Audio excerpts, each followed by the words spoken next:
अस्सलाम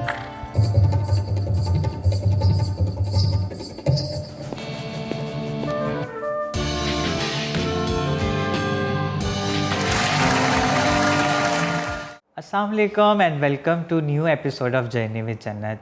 मैं आपकी होस्ट और आपकी दोस्त जन्नत अली आपको वेलकम करती हूँ आज की एक डिफरेंट और एक्साइटिंग एपिसोड के लिए। नाज़रीन, हम पाकिस्तान में रहते हैं और हमारे झंडे के दो कलर्स हैं, एक सफ़ेद और एक सब्ज़, यानी ग्रीन एंड वाइट। जो वाइट पोर्शन है वो रिप्रेजेंट करता है माइनॉरिटीज़ को। तो नाज़रीन, आपको पता है being a member of marginalised community and minority, जो कि हमारी ट्रांस कम्युनिटी भी है, मुझे हमेशा एक इम्पॉर्टेंस लगती है कि आप दूसरी माइनॉरिटीज़ की भी बात करें, दूसरी कम्युनिटीज़ की भी बात करें। तो उसमें अगर देखा जाए तो रिलीजियस माइनॉरिटी हमारे शो में अभी तक कवर नहीं हुआ था, तो इस लिहाज से आज का शो हमने प्लान किया है। इसमें हम जिन गेस्ट को हमने बोलने के लिए दावत दी है वो 20 साल से काम कर रहे हैं उनकी struggles as a human right defender और डिफरेंट मार्जिनलाइज्ड कम्युनिटीज़ के लिए, जिसमें आप देख लें कि बच्चे भी हैं, विमेन भी हैं, लेबर्स भी हैं, ट्रांस कम्युनिटी भी हैं और सबसे इम्पॉर्टेंट जितने भी मार्जिनलाइज्ड रिलीजियस सेगमेंट्स हैं उनको वो कवर करते हैं, उनके लिए आवाज़ उठाते हैं। और इसके अलावा वो डायरेक्टर भी हैं ह्यूमन राइट्स एजुकेशन सेंटर के, और जो रवादारी तहरीक एक स्टार्ट हुई है वो उसके चेयरपर्सन भी हैं। तो आइए वेलकम करते हैं आज के हमारे गेस्ट को, जिनका नाम है सैमसन सलामत। तो welcome Samson ji in our show. Thanks for coming. चूँकि आपका काम इतना अमेजिंग और मार्वलस है, हम अपनी ऑडियंस को भी बता रहे थे कि 2 डिकेड से भी ज़्यादा आपने जो एक स्ट्रॉन्ग कैंपेन चलाई है for the freedom in religious जो सिचुएशंस हैं, फिर ह्यूमन राइट्स के लिहाज से इश्यूज़ हैं, और फिर आप सराउंडेड रहे हैं एक्सट्रीमिस्ट माइंडसेट्स और काफ़ी एंटी ह्यूमन राइट्स फोर्सेस के भी लिहाज से। तो आपकी स्टोरी शेयर करना बहुत ज़रूरी है आई थिंक हमारी सोसाइटी के साथ। तो जो हमारा फर्स्ट सेगमेंट है उसका नाम है मेरी कहानी मेरी ज़ुबानी।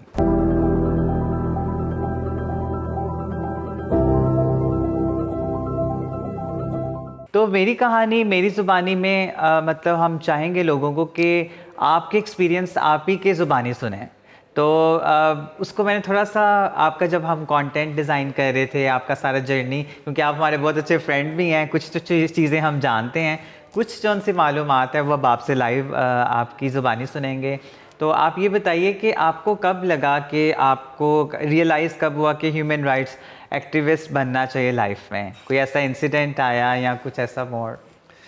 जन्नत, बहुत शुक्रिया। मैं आपका शुक्रगुज़ार हूँ कि आपने मुझे अपने शो में बुलाया है। वेलकम। मैं पैदा हुआ नारोवाल में, और नारोवाल को एक एज़ाज़ ये है कि हमारे पाकिस्तान के इनकलाबी शायर फैज़ अहमद फैज़ का ताल्लुक़ भी उसी धरती से है। और बाबा गुरु नानक जो इस ख़ित्ते के बहुत बड़े सूफ़ी बुज़ुर्ग थे, उनके आखिरी 16 साल जो है वो करतारपुर में गुज़रे थे, जहाँ आजकल एक यादगार भी बनाई गई है। तो मेरा ताल्लुक़ जो है वो उसी इलाके से है। और मैंने वहीं से अपनी इब्तदाई तालीम हासिल की। मैं टाट वाले स्कूल में पढ़ा हूँ, और किसी इंग्लिश मीडियम या इस तरह के जो बड़े बड़े नामों वाले स्कूल हैं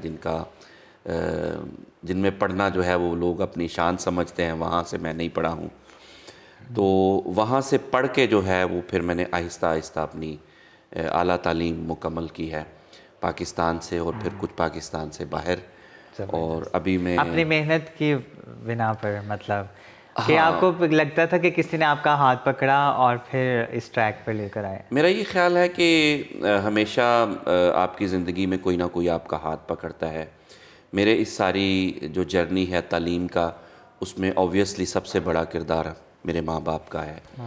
और उसके बाद मेरे जो सबसे बड़े भाई हैं जो आजकल इंग्लैंड में सेटल हैं, मेरी पढ़ाई में उनका बहुत बड़ा रोल है। यानी फैमिली का देखें नाज़रीन कितना इंपॉर्टेंट कंट्रीब्यूशन है।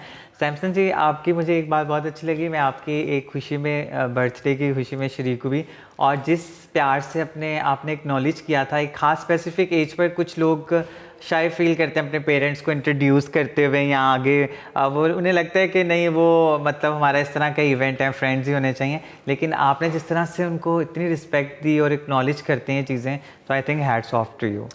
मेरा ये ख्याल है कि आप किसी स्टेज पर जाके जब आप नीचे से ऊपर को उठते हैं और अगर आप किसी मुकाम पर जाके अपनी असलियत भूल जाते हैं, जो आपके माँ बाप, रिश्तेदार, बहन भाई या दोस्त साथी जो इब्तदाई दौर में आपके साथ होते हैं या मुश्किल औकात में आपका साथ देते हैं, अगर आप उनको भूल जाते हैं, उनको ठुकराते हैं, तो फिर मेरा ये ख्याल है कि ये अनफेयर है, अनफेयर भी, इससे भी आगे की इससे बात भी है। आगे की बात है।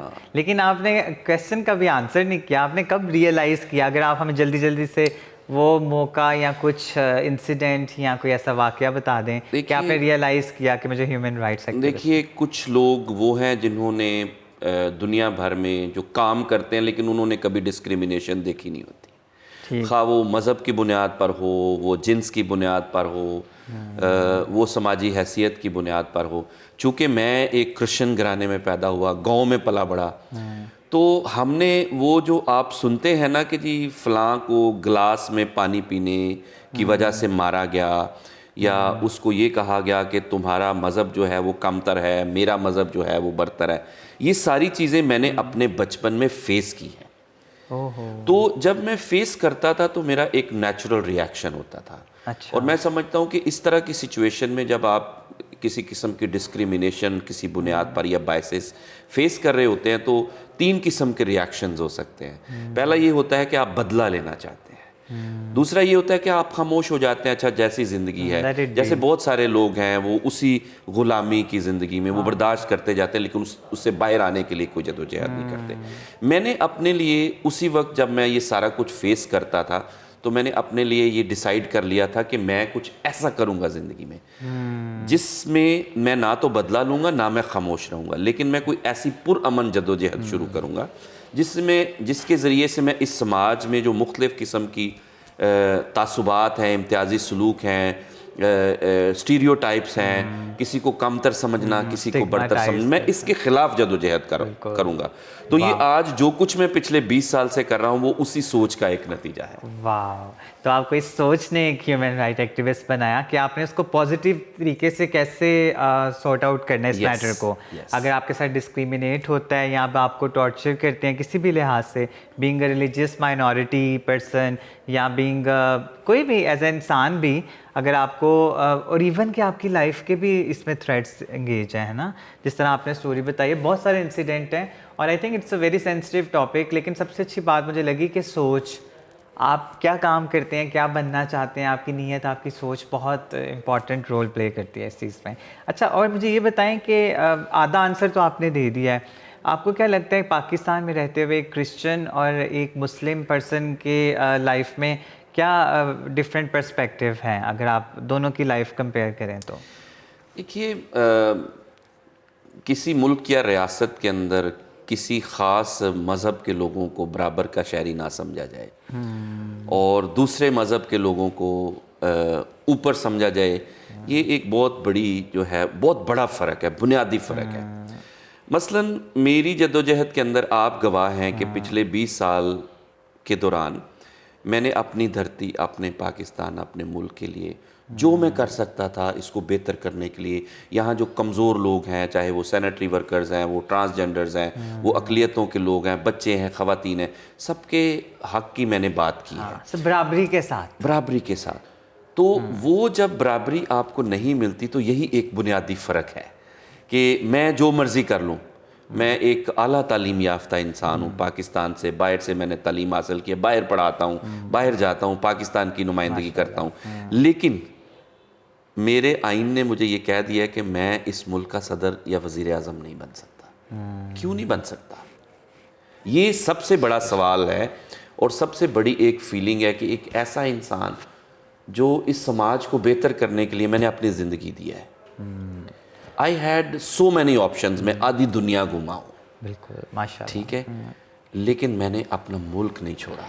पैट्रियटिज़म आपका जो है ना बड़ा रिमार्केबल मतलब है। आपका जितना भी मैं जर्नी देखती हूँ, एक तो सबसे मज़े की बात मुझे ये लगती है कि आप अगर कोई इवेंट करते हैं तो आप स्पेसिफिक नहीं हो जाते कि इसमें सिर्फ औरतों को ही बुलाना है। मतलब अगर हम बिजी भी होते हैं, मैं बहुत कोशिश करती हूँ कि कम से कम सैमसन जी के किसी भी इवेंट और स्पेशली रवादारी तहरीक में आप थोड़ा सा लोगों को ये भी बताएं कि रवादारी आपका एक्टिविज़म तो पहले से चल रहा था, लेकिन उसको एक ऐसा टर्न आया जिसमें एक तहरीक सामने आई। रवादारी तहरीक लॉन्च करने का क्या मकसद था, आपकी ज़िंदगी के साथ कैसे जुड़ी? जब पाकिस्तान में इंतहा पसंदी की वजह से दहशतगर्दी इतनी ज़्यादा बढ़ गई, ये मैं बात कर रहा हूँ 2012, 13, 14, 15 की। और फाइनली हमने ये देखा कि 16 दिसंबर 2014 को आर्मी पब्लिक स्कूल में एक बहुत दर्दनाक वाक़या हुआ। काम हम इंतहा पसंदी के ख़िलाफ़ पहले भी कर रहे थे, लेकिन जब हमने ये देखा कि ये सिलसिला रुकने वाला नहीं है और पाकिस्तान के हर शहरी को इसके ख़िलाफ़ खड़ा होना पड़ेगा। अकेली हमारी फोर्सेस, गवर्नमेंट या पुलिस इनका मुकाबला नहीं कर सकती। इंडिविजुअल क्या रोल है? फ़र्ज़ किया हम दहशतगर्दों को ख़त्म भी कर लें, लेकिन जो सोसाइटी के अंदर एक एक्सट्रीमिस्ट माइंडसेट सरायत कर गया है, उसके ख़ात्मे के लिए हमें कोई ऐसी सोशल मूवमेंट शुरू करनी चाहिए। ठीक है। तो ये फिर आगाज़ था 2015 में रवादारी तहरीक का, जिसमें तमाम मज़ाहब के लोग शामिल हैं। तो सैमसन जी, रवादारी तहरीक जब आपने स्टार्ट की तो एक ऑरेंज आप वो रुमाल भी और पटका सा भी देते थे और सब ऑरेंज कलर के साथ निकलते थे। ऑरेंज कलर के पीछे क्या हिस्ट्री है रवादारी तहरीक के साथ एसोसिएट होने की? ये जो ऑरेंज या गेरुआ कलर है हमारे इस खित्ते के अंदर सूफियों के साथ जुड़ा हुआ है। जो जोगी हैं वो इस कलर का कपड़ा पहनते हैं और ये निशानी है कि ये वो लोग हैं जो इंसानियत से प्यार करने वाले लोग हैं। स्पिरिचुअलिटी पे ज़्यादा फोकस जी है बिल्कुल। सूफीज़्म। तो हमारे लिए रवादारी तहरीक के लिए तमाम इंसान बराबर हैं, ये हमारा फ़लसफ़ा है, ये हमारी सोच और फ़िक्र है। और हम एक ऐसा पाकिस्तान, ऐसा मुआशरा चाहते हैं जहाँ सादिक खान, सादिक मसीह, सादिक सिंह और सादिक राम में फ़र्क ना हो। वाह वाह वाह। हम जब किसी के लिए बात करते हैं तो हम ये नहीं देखते कि जिसके साथ जुल्म हुआ है, ज़्यादती हुई है, मज़लूम का मज़हब क्या है, उसका अकीदा क्या है, उसकी जिन्स क्या है। इसीलिए आपने देखा कि किसी भट्टा मज़दूर के साथ ज़्यादती हो, हम उसके लिए भी बोलते हैं। किसी ट्रांसजेंडर या मज़हबी अक़लियतों के साथ कोई जुल्म या ज़्यादती हो तो हम उसके लिए भी बाहर निकलते हैं। जब ज़ैनब का कत्ल हुआ था तो सबसे पहले मैं गया था कसूर में ज़ैनब की फ़ैमिली को मिलने के लिए। नाज़रीन देख लें ये, और जो लोग इस तरह के जो शख्सियत हैं, इस तरह के जो लोग हैं आपकी सोसाइटी में मौजूद हैं, लेकिन इंसान की मिसाल आई थिंक आपका रोल क्या है ये प्ले करता है ना। कुछ लोग, कुछ मक्खियाँ होती हैं वो शहद पे बैठती हैं और कुछ ज़ख्मों पे बैठना पसंद करती हैं। तो आप कौन सी साइड पिक करना चाहते हैं इंसानियत की? और ह्यूमैनिटी फ़र्स्ट और एक इंसान का कत्ल पूरी इंसानियत का कत्ल है। तो सैमसन जी, फर्स्ट सेगमेंट पे तो बहुत इंटरेस्टिंग था और देखिए हम साथ रहते हैं लेकिन बहुत सारी चीज़ें मुमकिन नहीं होता जानना, और जब तक मिलते नहीं, कम्युनिकेट नहीं करते, यही मकसद है जर्नी विद जन्नत का। और मेरी कहानी मेरी ज़ुबानी में मैंने बहुत कुछ सीखा भी आपसे। तो अब मैं चाहूँगी कि नेक्स्ट सेगमेंट की तरफ, जिसका नाम है ब्रेक द स्टीरियोटाइप, हम उस पर चलते हैं और पूछते हैं कि क्या आप स्टीरियोटाइप ब्रेक करना चाहते हैं। सैमसन जी, स्टीरियोटाइप्स तो बहुत तरह के होते हैं, लेकिन मैं चाह रही थी कि जब सैमसन जी आएँ तो, क्योंकि जिस तरह मैं कहती हूँ कि एक ट्रांस की पेन एक ट्रांस पर्सन ज़्यादा बेहतर बता सकता है, एक मर्द के चैलेंजेस एक मर्द अच्छे से एक्सप्लेन कर सकता है। तो इस तरह जो कम्युनिटी होती है, जब तक वो कम्युनिटी उस पेन से, उस एक्सपीरियंस से गुजरती है, I think it's better to know from them कि what are the stigmas which are attached with that particular or specific community. So I just wanted to know कि आपको क्या लगता है कि कौन कौन से stereotypes prevail करते हैं सोसाइटी में और कौन से specific stereotype हैं जो ट्रांसजेंडर क्रिश्चियन कम्युनिटी के साथ बल्कि एसोसिएटेड है। अब मैं ट्रांसजेंडर हूँ तो मैं बहुत ज़्यादा अपनी कम्युनिटी की बात करती हूँ, लेकिन येस, क्रिश्चियन कम्युनिटी के साथ कौन से आपको लगता है स्टीरियोटाइप एसोसिएटेड है? जन्नत, मुझे बहुत तकलीफ़ होती है जब मैं जॉब एडवर्टाइजमेंट्स बहुत सारी मैंने देखी हैं, और जब प्रैक्टिकली मैं लोगों को देखता हूँ, मसलन यहाँ पर जो सफाई का काम है, हालांकि आप समझते हैं कि मज़हब ने भी कहा कि सफाई निस्फ़ ईमान है, और सफाई करना, सफाई रखना, ये तो हमारे माहौल के लिए, अपने लिए बहुत ज़रूरी है। लेकिन सफाई का काम आपने ख़ास तौर पर पंजाब के अंदर आपने क्रिश्चियन कम्युनिटी के साथ जोड़ा हुआ है। जब भी जॉब एडवर्टाइजमेंट होती है उसमें जो खाकरूब की नौकरी होती है, आगे लिखा होता है ओनली फॉर माइनॉरिटीज़, या सिर्फ नॉन मुस्लिम इसके लिए अप्लाई कर सकते हैं। तो मैं समझता हूँ कि ये एक स्टीरियोटाइप है। बिल्कुल, सफाई करना कोई बुरी बात नहीं, लेकिन किसी खास मजहब के लोगों के साथ जोड़ कि देना, उनको एक पर्टिकुलर ये इस काम के लिए इन्हीं को रख लिया है, ये हाँ, ये बहुत जो है ज़्यादती भी है, ये ह्यूमन राइट्स की वायलेशन भी है, ये डिस्क्रिमिनेशन और ये स्टीरियोटाइप को तोड़ने की ज़रूरत है, इसको और ख़त्म एक करने ये की हार्श ज़रूरत है। टर्मिनोलॉजी यूज़ करते हैं ना। हाँ जी। हाँ, वो आई थिंक मुझे बहुत हर्ट करती है जब मैं सुनती हूँ। हमारे घर में बहुत ज़्यादा, इवन कि हमारी जो कम्युनिटी है उसमें सबसे खूबसूरत मुझे बात ये लगती है, रिलीजियस बेसिस पे डिस्क्रिमिनेट नहीं किया जाता। तो एक जॉब भी आप जो आप अपनी सफाई, अपना गंद खुद नहीं उठा सकते, इससे बड़ी शर्म की क्या बात होगी। और फिर आपने सिर्फ इस काम के लिए दूसरी कम्युनिटी के लिए स्पेसिफिक कर दिया कि ये काम करने के लिए दूसरे लोग ही आएंगे, यानी आपका भी। इवन कि जानवर भी, मैं एग्जांपल देती हूँ, बिल्ली बैठती है या डॉग वगैरह, तो वो भी अपनी दुम से साफ़ करते हैं जगह और फिर बैठते हैं। तो आई थिंक ये बहुत ज़रूरी है ब्रेक करना। आप लिखिए काइंडली और फिर लोगों को दिखाइए भी। नाजरीन, तो ये जो इस तरह की इसको मैं अपॉर्चुनिटी, क्या अगर आप किसी को अपॉर्चुनिटी भी देते हैं तो उसको भी डिब्बे में बंद करके देते हैं, और वो एक फर्दर जो ये चेंज चलता आ रहा है। I think this is the right time to break this stereotype. तो अभी सैमसन जी ये लिख के आपको दिखाएंगे, और हम ये भी कमिटमेंट करेंगे कि हमें दूसरों की ज़िंदगियों में भी कुछ बेहतरी लानी है, कि बस उनको वहीं तक महदूद रखना है।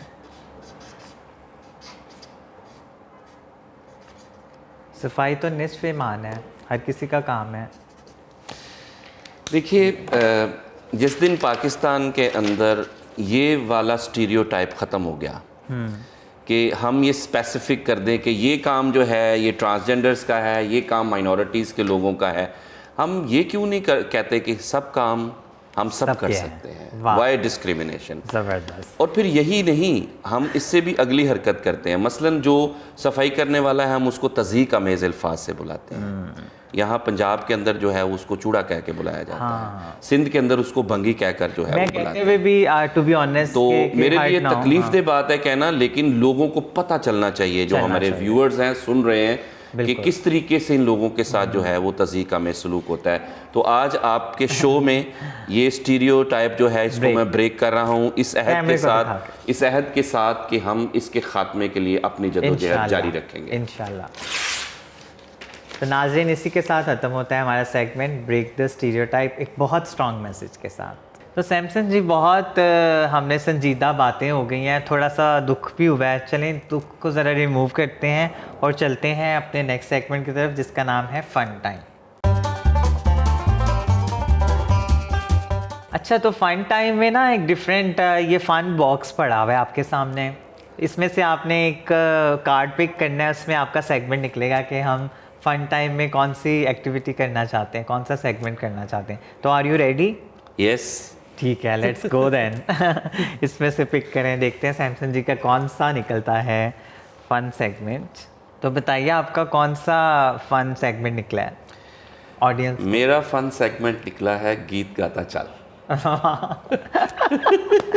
नाज़रीन, मैं आपको बताती चलूँ, ये बिल्कुल इनके टैलेंट से मैच होता है। हमने इतना सारा इंट्रोडक्शन करवाया, लेकिन कुछ इंट्रोडक्शन हमने सेगमेंट की हद तक छुपा के रखा था, क्योंकि बहुत अच्छे सिंगर भी हैं और फ़न को बहुत सराहते हैं। जब भी कोई इस तरह की इवेंट या कुछ होता है तो स्पेशली फ़नकारों की बहुत इज़्ज़त और दीद करते हैं। तो आपका जो सेगमेंट निकला है गीत गाता चल, इसमें आपने गीत गाने हैं कुछ स्पेसिफिक शख्सियात के लिए, और हमने 6 शख्सियात रखी हैं, लेकिन उसमें से आपसे कोई से 4 नंबर्स चूज़ करने 1 बाय 1।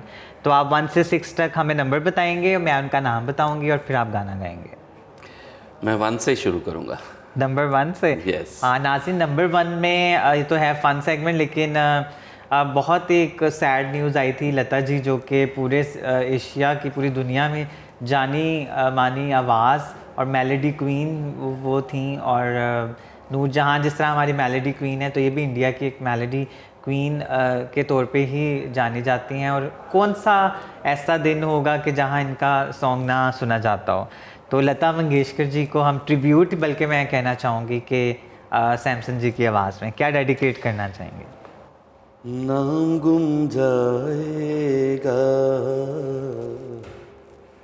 चेहरा ये बदल जाएगा, मेरी आवाज ही पहचान है,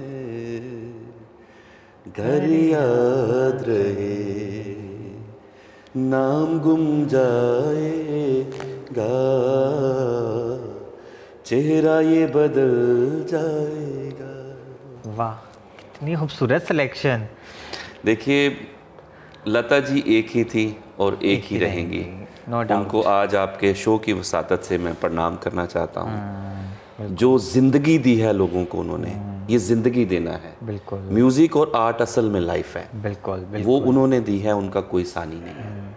और मेरे ख्याल से उनके गाने सुनने से एक जो कैथारसिस, एक पूरा इंस्टीट्यूट थी।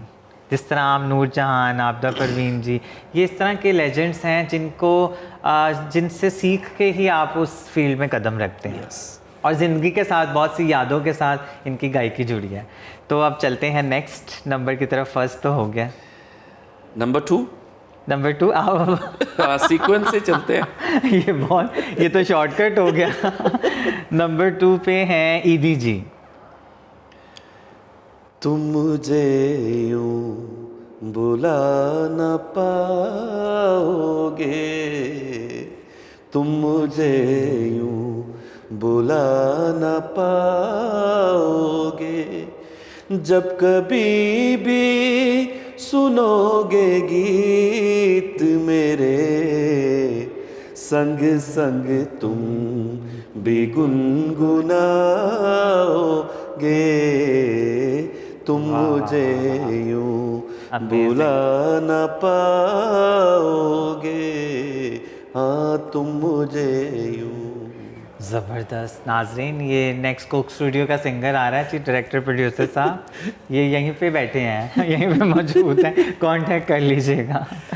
और ईदी जी, जिनका मज़हब ही इंसानियत, तो कहते थे सबसे बड़ा मज़हब इंसानियत का है। मेरी जो एज अ फिलंथ्रोपिस्ट लाइन काम है, लाइफ का हिस्सा है, उसमें मैं ईदी जी को आइडलाइज करता हूँ। और मेरे बस में हो तो मैं पाकिस्तान के एक एक बच्चे को ईदी बना दूँ। वाह, अमेजिंग। इंशाल्लाह इस तरह के और भी लोग हम देखना चाहते हैं। ये सिलसिला जारी रहना चाहिए। और बहुत मुश्किल है उस मयार पर पूरा उतरना, बहुत मुश्किल है। अच्छा जी, नंबर 2 हो गया। नंबर 3 कहना चाहते हैं कि जी, नंबर 3 नहीं, ये देख लें, फिर ये चीटिंग हो जाएगी। लेट बेनज़ीर भुट्टो साहिबा। आशियाने की बात करते हो, दिल जलाने की बात करते हो, आशियाने की बात करते हो। पाकिस्तान जैसा मुल्क, वहाँ एक खातून जमहूरियत के लिए बाहर निकलती है और अपनी जान दे देती है। पहली खातून वज़ीर आज़म, और उसकी इसके लिए जान चली जाती है। तो माय बिग सैल्यूट टू बीबी बेनज़ीर भुट्टो। मेरी तो बहुत आइडियल थी, इतना नॉलेज, ये कितनी अच्छी, मैं कहती हूँ उनसे खूबसूरत तरीके से एक रिप्रेजेंट करना अपने मुल्क को, और पूरे नॉलेज और एक एजुकेशन की पावर से, और being a woman, I think. क्या बात है, हाँ, अमेजिंग। और जी ठीक है, और अब लास्ट ऑप्शन है नंबर 4 ही कहेंगे आप कि 5 या 6? ठीक है, 4 आसमा। ये देख लें नाज़रीन, इतनी बिल्कुल, ये तो मुझे लग रहा है मैं केजी क्लास में आई हूँ 1 से 4 तक। अच्छा जी, लास्ट ऑप्शन है आसमा जहांगीर साहिबा। अगेन एक स्ट्रॉन्ग पर्सनैलिटी। जुल्म रहे और हम भी हो, वाह, क्या मुमकिन है तुम ही कहो, क्या मुमकिन है तुम ही कहो, जुल्म रहे और हम भी हो, अपने होंठ सिए हैं तुमने मेरी जुबां को मत रोको, मेरी जुबां को मत रोको, जुल्म रहे और हम भी हो। आसमा जहांगीर ऐसी खातून जिसकी आवाज़ कोई दबा नहीं पाया, और कभी भी नहीं ताकतवर से ताकतवर भी था, लेकिन जो कमज़ोर इंसानों के हकूक़ थे उस पे आसमा जहांगीर की बात को कोई दबा नहीं पाया। नहीं। नाज़रीन, मुझे तो फ़न टाइम में बहुत मज़ा आया और बड़ी महसूस हुई हूँ मैं खूबसूरत मौसीकी और आवाज़ सुन के काफ़ी मुद्दत के बाद। अब तो कान भी थक जाते हैं आजकल की जिस तरह की मौसीकी। नाज़रीन, इसके साथ ख़त्म होता है हमारा फ़न टाइम। आइए चलते हैं अपने नेक्स्ट सेगमेंट की तरफ। चीयर्स। Cheers। और अब टाइम हुआ जाता है हमारे बहुत ही इंटरेस्टिंग सेगमेंट का। अब चाय तो हम पी रहे हैं, लेकिन इसके साथ साथ गॉसिप्स भी तो होनी चाहिए ना। गपशप क्या चल रहा है, माहौल बड़ा गर्मा गर्म माहौल चल रहा है और सियासी बातें सामने आ रही हैं और बड़े इंटरेस्टिंग किस्से। नाज़रीन, अब टाइम है हमारे बहुत ही एंटरटेनिंग सेगमेंट का, जिसका नाम है चास्की टाइम। तो चास्की टाइम में आपको लेकिन बड़े ऑनेस्ट होकर बताने पड़ेंगे सैमसन जी, ये ना हो कि आप समझे कि अब यहाँ पे मैं इनाम देने आया हूँ या यहाँ स्पीच करने आया तो बड़े फॉर्मल हो गए, ऐसा तो नहीं। ठीक है ना, ये आपको वो हमें देनी पड़ेगी गारंटी। ठीक है, okay। चलें ठीक है जी। चास्की टाइम में हम साथ साथ चाय पियेंगे और साथ साथ मैं आपसे पूछूंगी कि क्या चल रहा है, फिर आपका उस पर ओपिनियन, फीडबैक या तबसरा करेंगे। अच्छा जी, तो सबसे पहले आप बताएं कि आमिर लियाकत वज़ीर आज़म से भी ज़्यादा आमिर लियाकत आजकल नज़र आ रहा है सोशल मीडिया पर, और वो हर टाइम एक नई ग्लैमरस बंदी से शादी कर लेते हैं। तो आप क्या लगता है आपको आमिर लियाकत के बारे में? आमिर लियाकत समझते हैं कि ये दुनिया ही उनके लिए जन्नत है और वो इस जन्नत को जो है वो पूरी तरह से एंजॉय करने की कोशिश करते हैं। अच्छा, तो ये जो एक उनके इतने डिफरेंट मज़े मज़े के मतलब चेहरे और रोल्स और क्या कह लें, एक साइड मज़े की साइड और एक डिफरेंट साइड्स भी नज़र आती हैं। तो इस बारे में आपको क्या लगता है कि वो प्रिटेंड करते हैं कि वैसे? मुझे लगता है कि असल आमिर लियाकत हुसैन जो है वो बाहर आ गया है। पहले वो जो कुछ करता था वो प्रिटेंड करता था, कभी आलम दीन है, कभी कुछ है, कभी, लेकिन असल जो चेहरा है वो आमिर लियाकत मुझे लगता है असल चेहरा सामने आमिर आ लियाकत गया। जी का सामने तब आया जब उन्होंने रमज़ान में नागिन डांस किया था। ओ हो, नागिन ने भी नहीं इतने बल खाए होंगे फ्लोर पे जो उन्होंने पूरे फ्लोर पे बल खाए। तो इससे एक और बात जो है वो साबित हो गई है कि जितना मर्जी आप आर्ट को बुरा भला कहें, आर्ट आपके अंदर है। वाह वाह वाह। ठीक है, उसने डांस भी करके दिखा दिया, आजकल वो गाने भी गाता आजकल है। टिकटॉक पे भी ना ऐसे बड़ी वो नशीली आंखें बना के तो वो नजर आते हैं।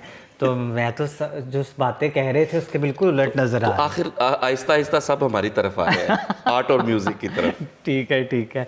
और बड़ी नाज़रीन बड़ी वीडियोस आजकल हैं, तो आपने तो देखी ही होंगी, आपको क्या बताने की ज़रूरत है। एनीवेज, यहाँ पे ख़त्म होता है हमारा first hot topic Aamir Liaquat के बारे में। अब आप मुझे ये बताएं कि कौन सी ऐसी अदाकारा है जिस पे आपको क्रश हुआ और आपका दिल किया हो कि यार मैं इसको प्रपोज करता हूँ? ऑलवेज माधुरी दीक्षित। ये क्या मतलब? अभी आपने कहा मैं बड़ा पेट्रियाटिक हूँ, पाकिस्तान से आपको कोई प्यार नहीं है? पाकिस्तान से बहुत प्यार है। और तो पाकिस्तानी कोई अदाकारा से प्यार नहीं हुआ क्या कभी? पाकिस्तानी हमारे दौर में तो ये पकड़ेंगे अब आप? कहते हैं कोई भी फील्ड हो मैं अपने मुल्क को नहीं भूलता। तो अब नहीं, माधुरी दीक्षित का तो भाई कोई कंपैरिजन नहीं, मेरी बहुत बड़ी फेवरेट है। वैसे भी जन्नत, आप तो बताएं, आर्टिस्ट और आर्ट की कोई सरहदें होती हैं? हाँ, सरहदें तो नहीं होती, लेकिन वैसे आपको कभी कोई पसंद नहीं आई पाकिस्तानी एक्ट्रेस फनकारा जिसको शौक से देखते हो, खुश शक्ल, अच्छी एक्टिंग? हमने तो जब शुरू किया अपना वक्त, तो उस वक्त जो है वो पंजाबी फिल्मों में अंजुमन ही हम देखा करते थे। तो अंजुमन तो आपको पता कमाल जो है कमाल की अदाकारा, क्या एक्सप्रेशंस। हाँ जी। और उनके साथ सुल्तान राय को देखा करते थे। हाँ, बहुत ज़बरदस्त, बहुत उन्होंने बहुत ही डिफरेंट हर तरह कर। अच्छा, मुझे सबसे अच्छी अंजुमन की बात ही लगती थी वो बॉडी शेमिंग वाला कॉन्सेप्ट नहीं उनके जेहन में था। और सबसे मज़े की बात है, कोई भी ड्रेस हो उन्होंने पहनने से शर्म नहीं की मैं मोटी लग रही पतली हूँ। वो दबंग तरीके से नाचती थी और हर तरह के ड्रेस और हर तरह की बिंदियाँ और मुंह को कलर करना और बालों पे पूरा एक वो पूरा पंजाबी जो टच होता है, हर तरह के उन्होंने की हैं। पंजाबी तो उन्हीं को फॉलो करते हैं अभी तक। हाँ, हम उनको बहुत अप्रिशिएट करते हैं, ये मजाक तो चलते रहते हैं लेकिन वाकई।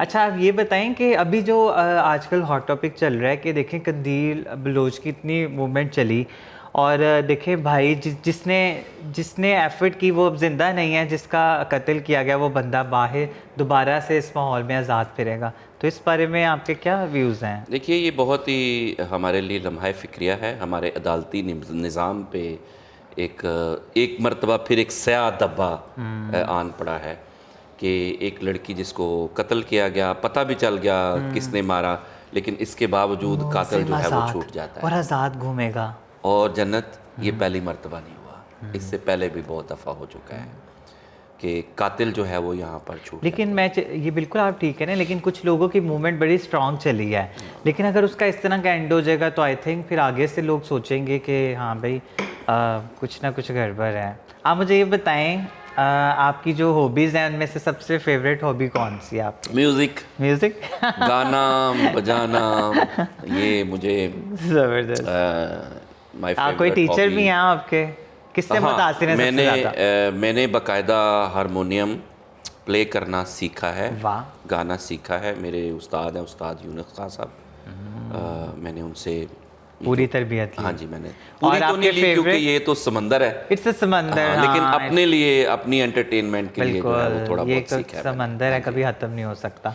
और लेकिन आपके कौन आइडियल हैं, मतलब अगर म्यूज़िक में कोई एक पिक करना हो तो? मुझे I am always fan of Nusrat Fateh Ali Khan. अच्छा। जो काम उन्होंने किया है वो आउटस्टैंडिंग है अभी और भी दुनिया में उन्होंने अपने म्यूज़िक के ज़रिए से पाकिस्तान उन्हीं के का सॉन्ग्स को मैं नाम देख रही हूँ रोशन किया आजकल, है। उसमें थोड़ा सा मतलब वो ऐड करके ना चीज़ें दोबारा से लॉन्च कर रहे हैं, मतलब उनकी आवाज़ बिल्कुल अनफॉरगेटेबल है वो बिल्कुल। जन्नत, चूँकि मेरा अपना ताल्लुक म्यूज़िक के साथ है थोड़ा सा, जी। मैं समझ सकता हूँ कि उन्होंने कितना कितना मुश्किल काम किया है।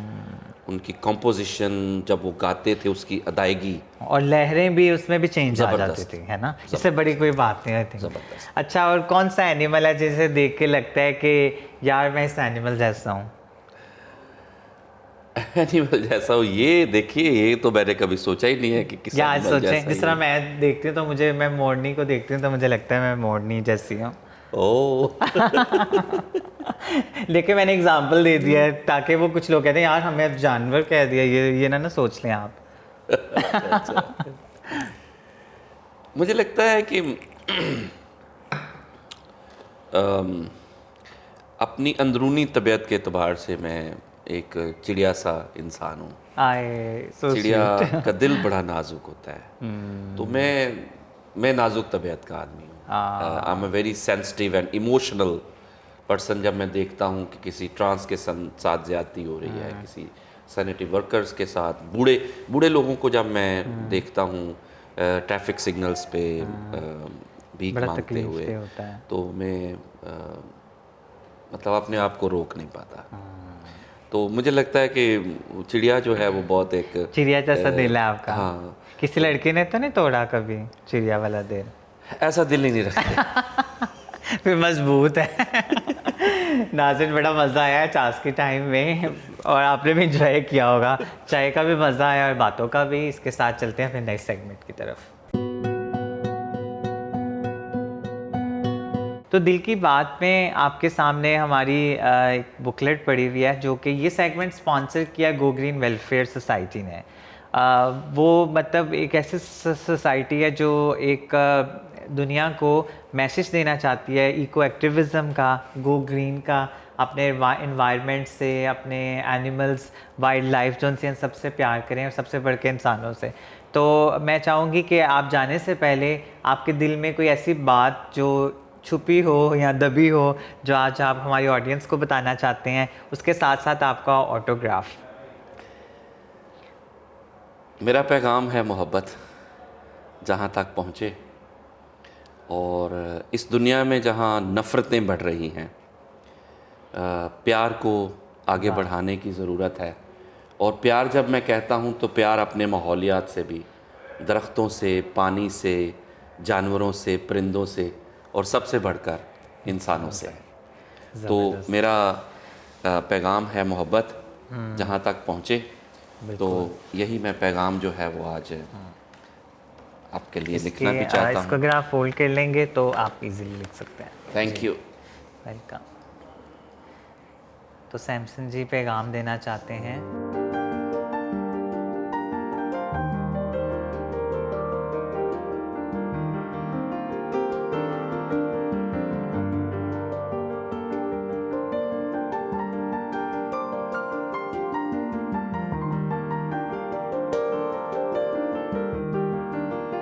थैंक यू सैमसन जी, आप हमारे शो में आए, हमारे इस जर्नी विद जन्नत का हिस्सा बने। हमारी जर्नी में आप शुरू से शामिल हैं, लेकिन आज आपने 4 चांद लगा दिए।